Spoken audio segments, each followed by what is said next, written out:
मित्रांनो 1985 च्या आधी जेव्हा आपण इतिहासाची पाठ्यपुस्तकं अभ्यासतो, तेव्हा आपल्याला हे लक्षात असं येतं, की भारतीय स्वातंत्र्य लढा केवळ टिळक, गांधी, नेहरू आणि बोस यांनीच लढला. मात्र जेव्हा 1985 ला रणजित गुहांच्या माध्यमातून सबाल्टर्न हिस्टोग्राफी इतिहासामध्ये एक नवी विद्याशाखा जन्मास आली, तेव्हा लक्षात असं येतं, की नाही या देशाला स्वातंत्र्य मिळवून देण्यात टिळक, गांधी, नेहरू आणि बोस यांचं जेवढं योगदान आहे, तेवढंच योगदान या देशातील आदिवासींचं, दलितांचं, कारागिरांचं, कामगारांचं, शेतकऱ्यांचं आणि स्त्रियांचं देखील आहे. अशा प्रकारचा एक नवा इतिहास आपल्यासमोर या ठिकाणी आला. आणि म्हणून इतिहासामध्ये जी पात्र आज आपण पाहतो, जी 1985 च्या आधी नव्हती, ती पात्र म्हणजे ज्यामध्ये उमाजी नाईक, लहुजी वस्ताद, अंत्या भिल्ल, बिरसा मुंडा, अल्लुरी सीताराम रज्जू, मदारी पासी यांसारखी नावं आपल्याला समोर या ठिकाणी आली. आणि या नावांच्या माध्यमातून या देशातील दलित, आदिवासी, कामगार, शेतकरी यांचा नायक, यांचा आवाज या ठिकाणी समोर येतोय असं आपल्याला दिसून येतं. मित्रांनो, आजच्या या सेशनमध्ये आपण अल्लुरी सीताराम रज्जू हे कोण होते यांच्याबद्दलची माहिती या ठिकाणी घेणार आहे. लक्षात घ्या, अल्लुरी सीताराम रज्जू यांच्याबद्दलची माहिती देण्यामागचं कारण असं आहे, त्याच परवाच्या दिवशी आंध्र प्रदेशमध्ये भारताच्या प्रधानमंत्री श्री नरेंद्र मोदी यांनी एका विमानतळाला अल्लुरी सीताराम रज्जू यांचं नाव दिलं. त्यांच्या हस्ते त्या विमानतळाचं उद्घाटन या ठिकाणी करण्यात आलं. आणि म्हणून इतिहासाचे जे प्रेमी आहेत आणि इतिहास या विषयाचे अभ्यासक, स्पर्धा परीक्षेचे विद्यार्थी जे आहे, त्या विद्यार्थ्यांना अल्लुरी सीताराम रज्जू नेमके कोण आहे, हे माहिती करून घेणं हे या ठिकाणी खूप जास्त गरजेचं आहे. आणि म्हणून आज आपण अल्लुरी सीताराम रज्जू हे कोण होते यांच्याबद्दल विस्तृत माहिती या ठिकाणी घेणार आहे. लक्षात घ्या, ते वर्ष होतं 1920 चा. 1920 साली या ठिकाणी या देशाला महात्मा गांधींसारखं एक जादुई नेतृत्व या ठिकाणी मिळालं होतं. मी जादुई नेतृत्व का बरं म्हणतोय? कारण गांधी नेमके कोण आहे, हे पाहण्यासाठी गावाखेड्यातील लोक या ठिकाणी गर्दी करत होते. आणि हे गांधी, ज्या गांधींनी दक्षिण आफ्रिकेमध्ये भारतीयांना न्याय मिळवून दिला, हे गांधी आम्हाला इंग्रजांच्या तावडीतून सोडतील, हे गांधी आमच्या समस्यांवर या ठिकाणी मार्ग शोधून काढतील, असा या देशातील प्रत्येकाला या ठिकाणी वाटत होतं. आणि म्हणून 1920 चं दशक हे या ठिकाणी लोक आंदोलनाचं होतं, ते या ठिकाणी जनजागृतीचं होतं, ते चळवळीचं होतं, ते गांधींचं युग होतं, असं इतिहासामध्ये या ठिकाणी मानलं जातं. गांधींनी या काळामध्ये इंग्रज सत्तेच्या विरोधात एल्गार पुकारला होता. ब्रिटिशांच्या विरोधामध्ये त्यांनी नो कॉपरेशन मुव्हमेंट, असहकार चळवळ या ठिकाणी उभारले होते. गांधींनी याच काळामध्ये यंग इंडिया या आपल्या वर्तमानपत्रातून भूमिका मांडली, की मी एका वर्षामध्ये या देशाला स्वराज्य या ठिकाणी सिद्ध करून देईल. गांधींच्या या भूमिकेमुळे संपूर्ण भारत देश गांधींच्या मागे वेडापिसा झाला आणि गांधींच्या मागे या ठिकाणी धावू लागला. अशाच काळामध्ये आंध्र प्रदेशमधल्या गुडेम पर्वत रांगांमध्ये आदिवासींचा एक आवाज पुढे आला. त्याचं नाव होतं अल्लुरी सीताराम रज्जू. या अल्लुरी सीताराम रज्जू यांनी आंध्र प्रदेशमधल्या गुडेम पर्वत रांगांमध्ये एक आंदोलन उभारलं, ज्याचं नाव होतं रंपा विद्रोह.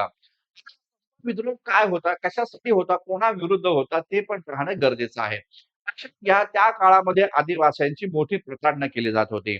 दुर्दैव असं, आदिवासींची प्रताडणा केवळ इंग्रज लोक करत नव्हते, तर असे लोक, असे भारतीय देखील करत होते, की जे भारतीय इंग्रजांचे हस्तक बनलेले होते. त्यामध्ये जमीनदार आहे, त्यामध्ये सावकार आहे, त्यामध्ये मारवाडी आहे, त्यामध्ये या ठिकाणी महाजन आहे. हे सारे लोक आदिवासींचं उत्पीडन इंग्रजांच्या सांगण्यावरून करत होते. आदिवासी लोक गुडेम पर्वत रांगांमध्ये झूम शेती करत होते. त्या झूम शेतीला इंग्रजांचा आणि जमीनदारांचा या ठिकाणी विरोध होता. याचबरोबर इंग्रजांनी आदिवासींना चीप लेबर म्हणून या ठिकाणी वागणूक दिली.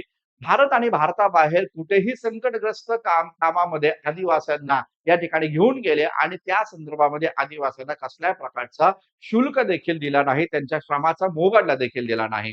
वेठबिगारीसाठी आदिवासींचा वापर मोठ्या प्रमाणात करण्यात आला.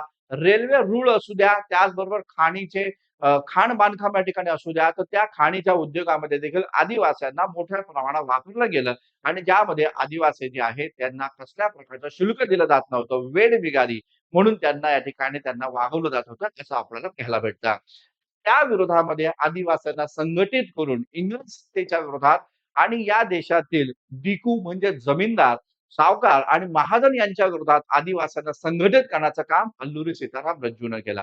अल्लुरी सीताराम रज्जू यानं केवळ आदिवासींना संघटित केलं नाही, तर आदिवासींमध्ये असणारी अंधश्रद्धा, आदिवासींमध्ये असणारं कर्मकांड ते दूर करण्याचं देखील कार्य केलं. अल्लुरी सीताराम रज्जू हे स्वतः या ठिकाणी शिक्षित होते आणि त्यामुळे आपल्या आदिवासी लोकांनी देखील शिक्षणाची कास धरली पाहिजे. त्यांनी देखील या ठिकाणी शिक्षण केलं पाहिजे यासाठी यांनी याच जंगलांमध्ये त्या ठिकाणी आदिवासींच्या शाळा देखील या ठिकाणी सुरू केल्या आणि आदिवासी बांधवांना शिक्षित करण्याचं कार्य यांनी या ठिकाणी केलं. लक्षात घ्या, अल्लुरी सीताराम रज्जू हे राष्ट्रीय स्वातंत्र्य लढ्यापासून दूर राहिले नाही, तर उलट महात्मा गांधींच्या असहकार चळवळीला त्यांनी या ठिकाणी आदिवासींचा पाठिंबा मिळवून या ठिकाणी दिला.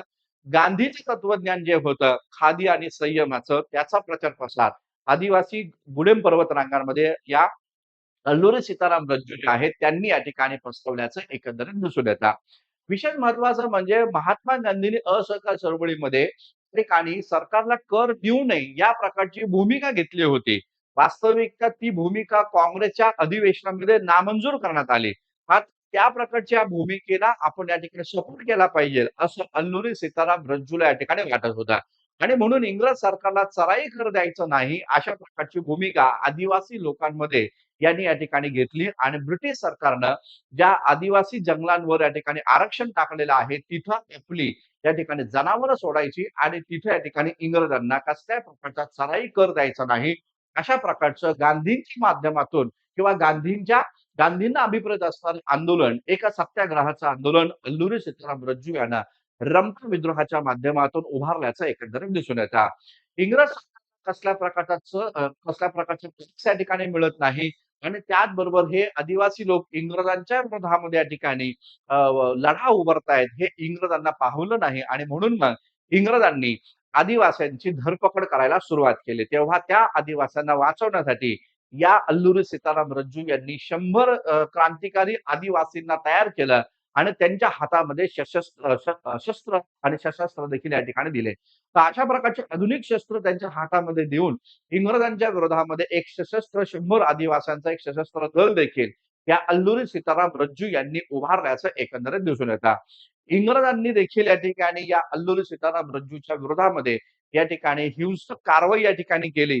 मात्र आदिवासी हा या ठिकाणी त्या जंगलाचा राजा असतो आणि त्यामुळं इंग्रजांना गुडेम पर्वत रांगाच्या आतमध्ये जाता आलं नाही आणि आदिवासींचा पराभव देखील करता आला नाही. तर शेवटी काय झालं, तर इंग्रजांनी या अल्लुरी सीताराम रज्जूचा पराभव करण्यासाठी, त्याला अटक करण्यासाठी, त्याला जिवंत जाळण्यासाठी, मारण्यासाठी त्या ठिकाणी 2 महत्वाचे पोलीस दल या आंध्र प्रदेशमधल्या गुडेम पर्वत रांगांमध्ये बोलवले. एक होते मलबार पोलीस आणि दुसरं होतं आसाम रायफल्स. मलबार पोलीस आणि आसाम रायफलच्या माध्यमातून गुडेम पर्वत रांगांमध्ये इंग्रजांचं हे सारं सैन्य हे या ठिकाणी जातं आणि तिथे या ठिकाणी आदिवासींवर बेछूट गोळीबार केला जातो. बेछूट गोळीबार करून जे काही आदिवासी जिवंत आहेत त्यांना अटक करून सार्वजनिक फाशी दिली जाते. अल्लुरी सीताराम रज्जू जे आहे हे पण याच काळामध्ये इंग्रजांच्या हाती या ठिकाणी पडले आणि इंग्रजांनी त्यांना अटक या ठिकाणी केली. विशेष महत्वाचं म्हणजे इंग्रजांनी यांचे खूप जास्त हाल केले आणि त्यांना एका झाडाला बांधलं आणि त्यांच्यावर गोळीबार या ठिकाणी केलं. 6 मे सन 1924 ला या अल्लुरी सीताराम रज्जूला एका झाडाला बांधण्यात आलं आणि त्याच वेळेस या ठिकाणी इंग्रजांनी त्यांच्यावर या ठिकाणी बेछूट गोळीबार केलं. ते तिथं मृत झाले. ते मृत झाल्यानंतर पण इंग्रजांचं समाधान झालं नाही. इंग्रजांनी त्या झाडासकट अल्लुरी सीताराम रज्जू यांना या ठिकाणी जाळून टाकलं. तर या पद्धतीनं अत्यंत क्रूर पद्धतीनं ब्रिटिशांनी या अल्लुरी सीताराम रज्जू जे आहेत त्यांच्या ठिकाणी त्यांना त्यांचा लढा रंप विद्रोहाचा लढा हा मोडून काढला आणि तो मोडून काढण्यासाठी मलबार पोलीस आणि आसाम रायफलची मदत ही इंग्रजांना या ठिकाणी घ्यावी लागली होती हे लक्षात घ्या. त्या काळामध्ये अल्लुरी सीताराम रज्जू यांचं हे बंड मोडण्यासाठी इंग्रजांना सुमारे 15 लाख रुपयाचा खर्च हा इथे या ठिकाणी खर्च करावा लागलेला आहे असं आपल्याला दिसून येतं. तर या पद्धतीनं असहकार चळवळीमध्ये आदिवासींचा पाठिंबा मिळवून देण्यासाठी अल्लुरी सीताराम रज्जूनं जे योगदान या ठिकाणी दिलं ते भारतीय इतिहास या ठिकाणी कदापिही विसरू शकणार नाही.